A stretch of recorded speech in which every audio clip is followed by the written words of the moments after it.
Bonjour, nous sommes aujourd'hui à Hayange pour vous présenter une nouvelle émission sur la sidérurgie. Nous accueillons aujourd'hui Madame Nathalie Griesbeck, députée européenne et vice-présidente du Conseil général de la Moselle. Bonjour Madame Griesbeck. Bonjour. Je vous remercie déjà de nous avoir accordé cette interview. C'est un plaisir pour moi. Et donc nous allons discuter du projet ULCOS que vous avez appuyé pendant de longs mois au Parlement européen. Donc tout d'abord, pouvez-vous nous présenter le projet ULCOS ? Alors en substance, le projet ULCOS, c'est un processus de captage du CO2 et que l'on peut appliquer dans le monde industriel. Donc pendant plus que de longs mois, presque 2 ans, j'ai ferraillé, c'est le moins qu'on puisse dire, pour qu'on puisse placer ce projet dans les priorités de l'Union européenne. Et on y était presque parvenu quand ici, par un concours de circonstances où on nous a mené en bateau, l'industriel, avec le soutien semble-t-il du gouvernement, ont décidé d'un commun accord, dans un communiqué, de renoncer au projet ULCOS. Donc moi je trouve qu'on a raté une chance historique pour les salariés du site, pour la Lorraine et aussi pour l'Europe dans le monde industriel.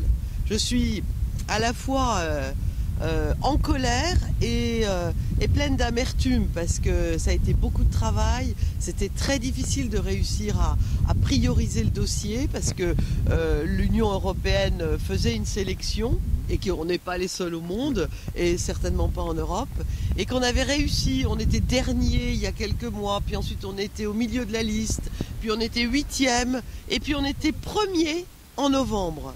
Premier dans la liste, donc on était sûr qu'on allait l'obtenir et donc je suis ulcérée, déçue et puis amère parce que j'ai le sentiment qu'on nous a dupés, En quoi ce projet pourrait être une solution de sauvegarde pour le site de Florange ?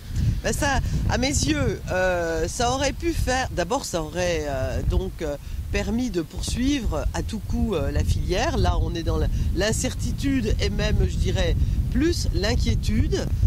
Ça aurait permis de faire un bond technologique à la sidérurgie lorraine, d'une part, et donc préserver les emplois, continuer de moderniser le site, en faire aussi, la deuxième idée, moi, à laquelle j'étais très très attachée, c'était que on pouvait, à partir de notre site, réussir à démarrer une politique industrielle européenne, puisque vous savez bien, il y a notre site, mais il y a aussi des sites en Espagne, il y a des sites au Luxembourg, il y a des sites en Belgique. Donc on aurait pu imaginer justement, à partir de chez nous, avec ce processus à la fois industriel et environnemental, démarrer une vraie politique industrielle européenne, dont nous avons absolument besoin et on aurait été les pionniers. On aurait préservé, on aurait modernisé et on aurait été pionniers. Je trouvais ça, c'est pour ça que je me suis battue comme un diable. Mais j'ai perdu. Un projet ULCOS 2 verra peut-être le jour, vous en pensez quoi ? Je n'y crois pas. Je ne crois pas à ça. On s'est battu. On était peu nombreux à se battre comme des diables pour avoir ULCOS 1. Si vous voulez, l'image de la France, l'image de notre combat à l'égard de l'Union européenne est une image complètement flétrie. Comment voulez-vous qu'on arrive à convaincre alors même qu'à 10 jours de la décision, sachant qu'on était premier, on a jeté l'éponge.